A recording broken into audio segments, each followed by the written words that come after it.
Bonjour amis internautes, donc aujourd'hui nous allons essayer de répondre aussi à vos questions.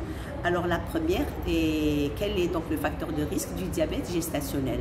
En fait, le diabète gestationnel a plusieurs facteurs de risque. Le plus important est donc le déficit en insuline qui peut passer inaperçu en dehors de la grossesse. Le deuxième facteur étant donc l'âge qui peut être supérieur à 30 ans, aussi le surpoids, et aussi donc l'IMC supérieur à 25 et aussi la prise excessive de poids durant la grossesse. Alors pour la deuxième question, quelle est donc la différence qui existe entre un diabète sucré et un diabète insipide? Donc le diabète sucré est donc dû à un déficit qualitatif ou quantitatif en insuline.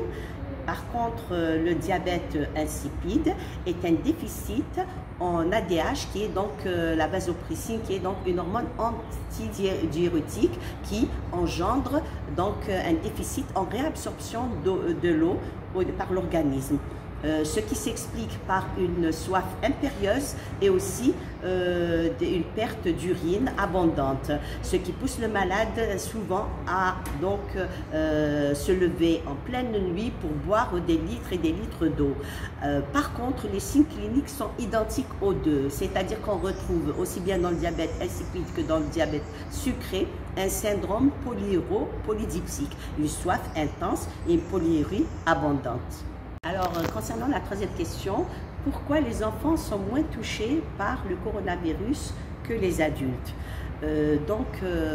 Effectivement, quelques études ont été faites sur des centaines de cas et ont précisé qu'effectivement, les enfants sont moins touchés par le coronavirus. Et si c'est le cas, ils présentent des symptômes beaucoup plus légers. C'est une bonne chose et tant mieux pour nous parce que les enfants ont toujours tendance à oublier de se laver les mains par exemple. Voilà, alors c'est quand même des hypothèses qui ont été émises mais rien n'est encore démontré. On pense que le système immunitaire de l'enfant étant plus fort que celui de l'adulte, c'est ce qui le protège donc contre le coronavirus. Aussi, on ne doit pas oublier qu'il y a eu dans beaucoup de pays la fermeture des crèches, des écoles, etc.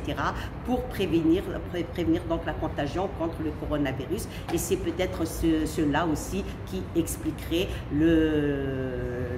les statistiques faibles, donc le taux de statistiques faible par rapport aux enfants.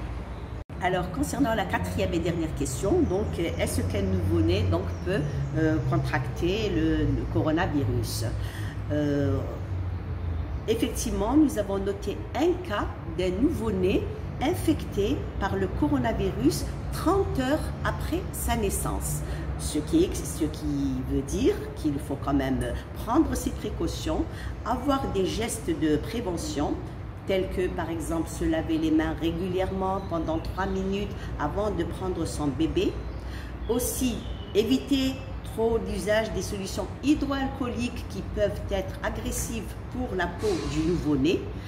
Aussi, confier son bébé à quelqu'un, un parent proche pendant la période de la maladie, si la mère est infectée, et toujours si la mère est infectée par le coronavirus.